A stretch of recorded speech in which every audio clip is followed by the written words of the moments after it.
Jemaat Tuhan sekalian, selamat pagi, selamat hari Minggu. Shalom. Kita renungkan firman Tuhan dalam Minggu Trinitas ini dalam tema karya Allah Tritunggal melalui gereja. Dari tema ini kemudian muncul pertanyaan, bagaimana Allah Tritunggal itu dapat berkarya melalui gereja? Bagaimana caranya dia berkarya melalui gereja?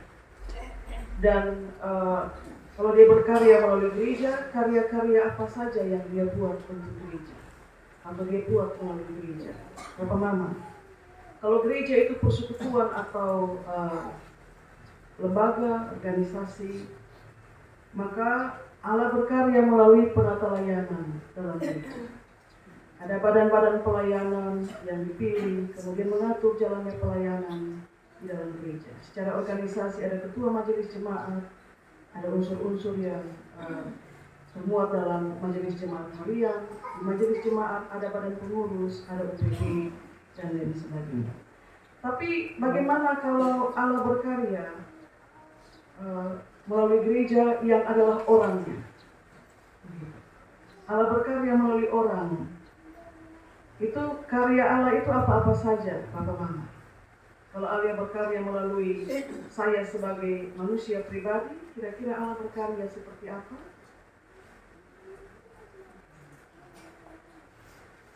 Masa Allah tidak berkarya dalam diri Bapak Mama? Dia berkarya seperti apa misalnya?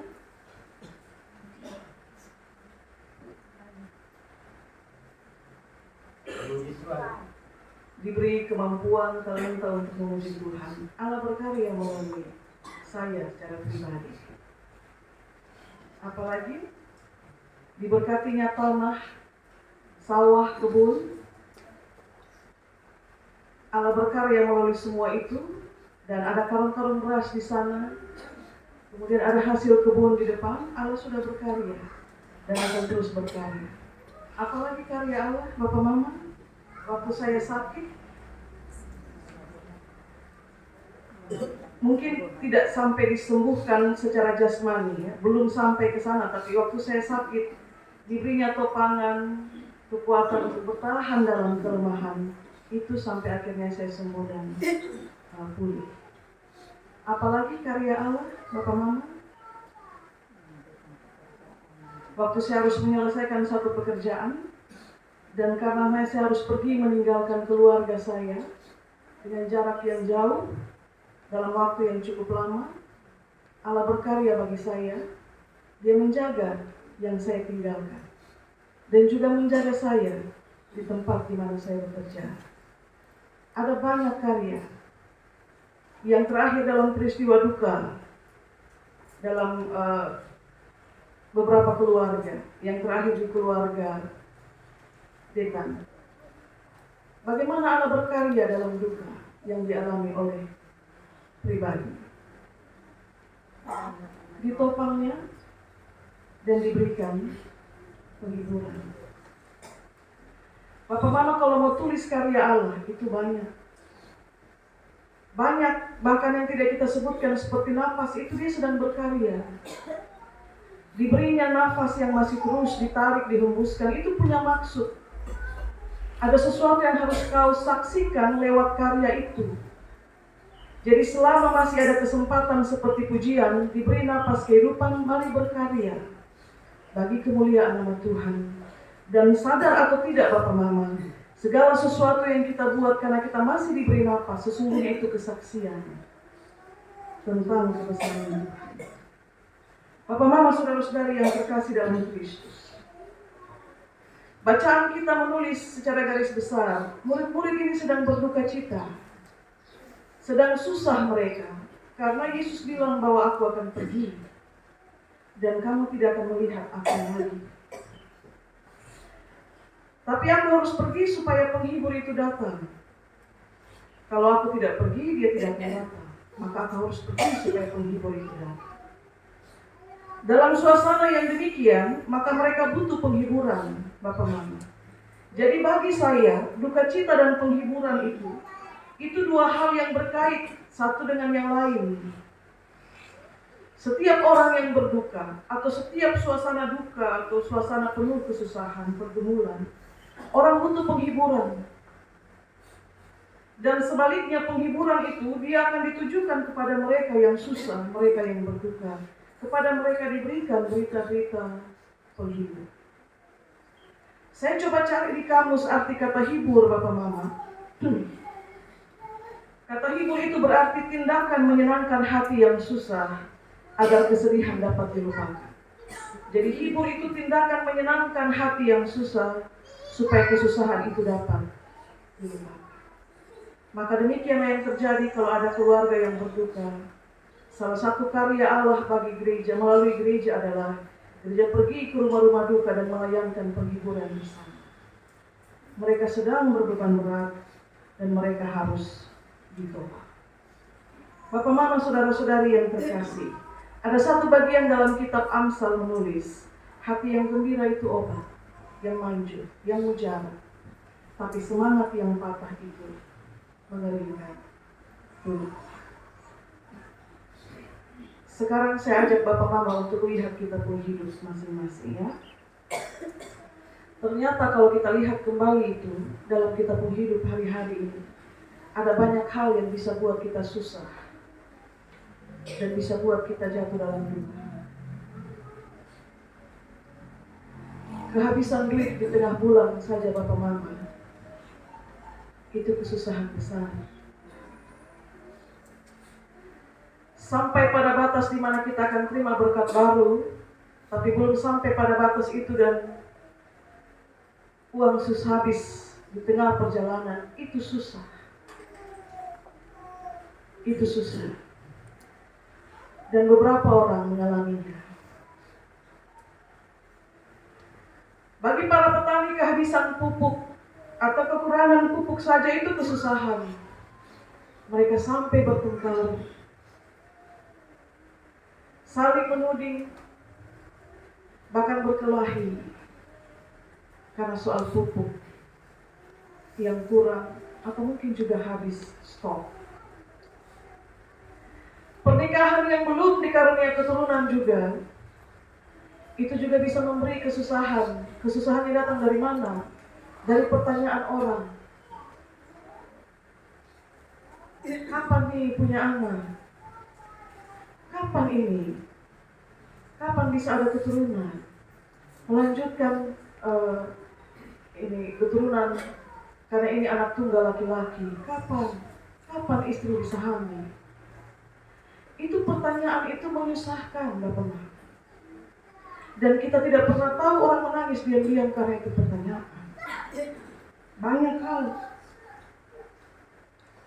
Banyak hal bisa bawa kita jatuh dalam rasa susah. Oke Bapak Mama, apalagi yang bisa buat Bapak Mama rasa susah? Kalau ikut tes dan tidak lulus, misalnya tes tentara atau polisi, susah juga ya. Apalagi kalau susah sampai di tahap akhir dan gugur di situ, kadang-kadang itu susah, sedih di situ. Apalagi keluarga yang tidak harmonis. Keluarga tidak harmonis itu juga bisa bikin susah ya. Hati anak yang susah itu kalau terus-menerus lihat di Bapak Mama bertengkar gitu, dia butuh penghiburan. Ada juga yang gagal nikah. Saya pengalaman dengan jemaat Getsemani sudah hampir 4 tahun belum ada ya pengalaman itu. Yang gagal nikah, yang undur-undur tanggal nikah banyak, ya. Tapi yang bilang berhenti sudah tidak jadi itu belum. Tapi undur-undur ini mulai ini. Mulai kita baca dan mulai undur-undur itu banyak. Dan kami harap ke depan tidak demikian ya. Karena segala sesuatu yang diumumkan di gereja itu nilainya besar itu Bapak Mama. Kalau Bapak Mama belum siap satu dan lain sebagainya karena sesuatu yang insidentil silakan. Tapi kalau kita baca terus menerus dan undur itu mesti dipertimbangkan. Bapak Mama, saudara-saudari, dalam berbagi kesusahan itu, apakah engkau menuduh Tuhan berbuat yang kurang adil? Pernahkah? Saat uang habis di tengah bulan belum sampai di akhir bulan, pernahkah kita bilang Tuhan tidak memelihara saya? saat bekerja mengolah sawah atau kebun dan pupuk langka dan lain sebagainya, ya, karena berbagai alasan. Apakah kita juga pernah menuduh Tuhan bahwa Tuhan, sebelum mulai musim tanam kami sudah berdoa, tapi kenapa sekarang terjadi demikian? Apakah Tuhan tidak perhatikan dan tidak menyediakan? Kalau menikah 1-2 tahun dan belum punya anak, ya, dan kemudian datang pertanyaan-pertanyaan yang demikian, apakah suami istri pernah menuduh Tuhan, bilang Tuhan rupanya mengabaikan permohonan-permohonan kita? Bapak mama saudara-saudari yang terkasih dalam Kristus, setiap orang yang sedang susah hati itu perlu untuk dihibur. Para murid yang berduka cita dijanjikan akan dikirim penghibur yang disebut sebagai roh kebenaran. Dan saat dia datang itu, menurut kata Yesus kepada murid-muridnya, dia akan menyatakan kebenaran itu kepadamu. Jadi yang dia lakukan adalah ketika dia datang itu dia menuntun engkau semata-mata hanya pada kebenaran. Jadi bagi saya, kalau ada yang sedang melakukan sesuatu ketidakbenaran, tapi kemudian dia mengatakan bahwa roh berdiam dalamku, itu jadi tanda tanya Bapak Mama. Karena roh kebenaran itu menuntun orang, memimpin orang untuk buat hal-hal kebenaran. Dia tidak pernah menuntun orang untuk buat hal-hal yang tidak benar. Nah Bapak Mama saudara-saudari yang terkasih, ada satu bagian lagi dalam kitab Amsal yang bunyinya, kalau engkau tawar hati pada masa kesesakan, maka kecillah kekuatan. Tawar hati itu artinya apa Bapak Mama? Tidak ada rasa apa-apa. Tawar hati, kecil kekuatan. Maka yang buat kekuatan menjadi kecil itu sebenarnya adalah tawar hati itu. Takut, ketakutan. Dalam masa penuh kesesakan, kalau Anda menjadi takut, Anda pun kekuatan mengecil. Demikian kata firman. Tuhan tahu saya dan saudara punya peluang untuk jadi tawar hati dalam masa-masa yang berat. Seperti juga Tuhan Yesus tahu murid-muridnya sedang tawar hati saat dia menyampaikan bahwa aku akan pergi, tapi aku akan mengirim penghibur. Tuhan tahu kita punya peluang untuk kondisi itu Bapak Mama. Tapi dia juga ingat bahwa justru dalam keadaan tawar hati itu, kekuatan kita mengecil karena kita menjadi takut saat kita menjadi tawar hati, kesesakan. Sama dengan semangat yang patah mengeringkan tulang. Tidak ada kekuatan yang datang dari semangat yang sudah patah. Dan tidak ada kekuatan yang datang dari hati yang tawar. Jadi bagaimana Allah berkarya kalau engkau tawar hatimu? Jadi Allah Tritunggal berkarya melalui gereja. Bagaimana Allah mau berkarya kalau secara organisasi kita hancur di dalam? Bagaimana Allah mau berkarya kalau kita yang diberi tanggung jawab untuk mengatur, kita tidak memberi diri kita sungguh-sungguh untuk ada sebagai yang mengatur? Bagaimana Allah mau berkarya melalui kita, hidup kita menjadi kesaksian, kalau hidup pribadi kita tidak terbuka untuk biarkan Allah berkarya dan jadi kesaksian? Sebenarnya kita manusia-manusia yang haus penghiburan. Haus sekali. Kenapa? Karena sejatinya tidak ada kesenangan yang abadi. Tidak ada kesenangan yang abadi. Kesusahan dan pergumulan itu akan datang. Karena itu bersyukur bahwa meski Yesus pulang, dia pergi dan dia bilang engkau tidak akan melihat aku lagi, tapi penghibur yang adalah Roh Kudus itu dia kirim. Jadi sebenarnya kita ini tidak sendiri Bapak Mama. Bacaan kita pagi ini mau kasih ingat kita bahwa sampai kapanpun sebenarnya kita tidak sendirian. Saat kita merasa bahwa Tuhan tidak mendengar, Tuhan tidak datang dan memeluk saya, Tuhan tidak hadir di tengah-tengah kesusahan saya, itu perasaan manusia kita yang terbatas. Tapi sebenarnya kita tidak sendiri. Karena dia sudah janji penghibur itu akan datang. Roh kebenaran itu akan tuntun kita melihat kebenaran. Jadi saya tulis di sini begini Bapak Mama. Hari ini, detik ini, kita lihat kesusahan. Tapi roh kebenaran itu akan tuntun kita menemukan alasan kenapa kesusahan ini kita alami. Dia pasti akan tuntun. Hari ini, detik ini Anda melihat ketidakadilan.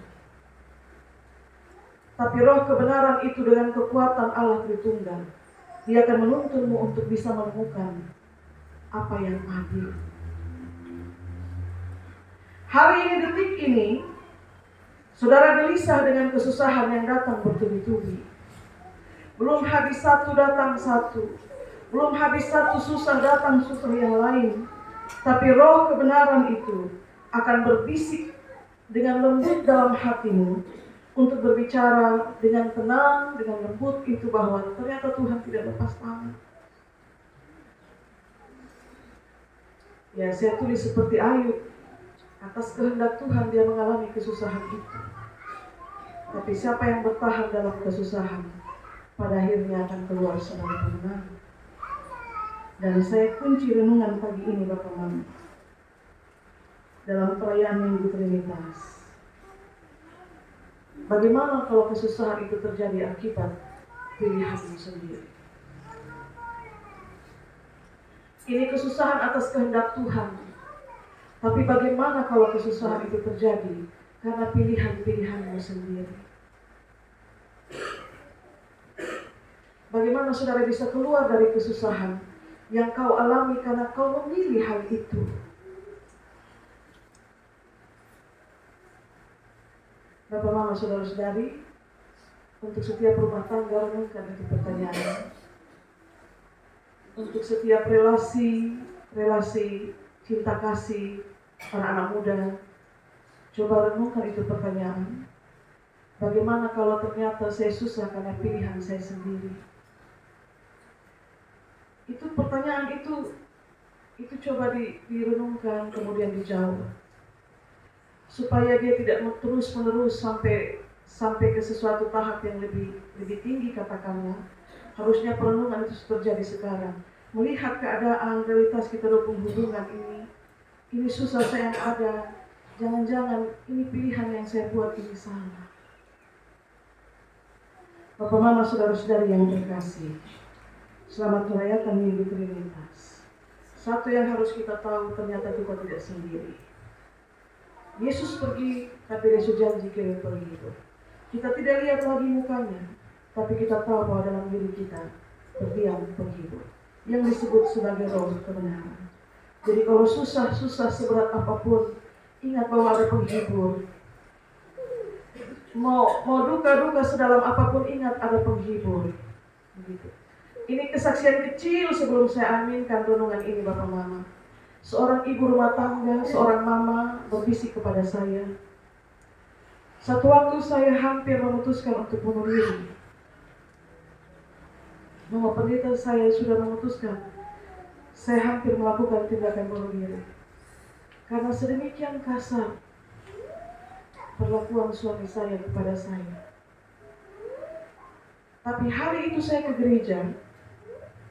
Dan kemudian saya dengar firman Tuhan, dan kemudian ada ajakan untuk bernyanyi satu pujian.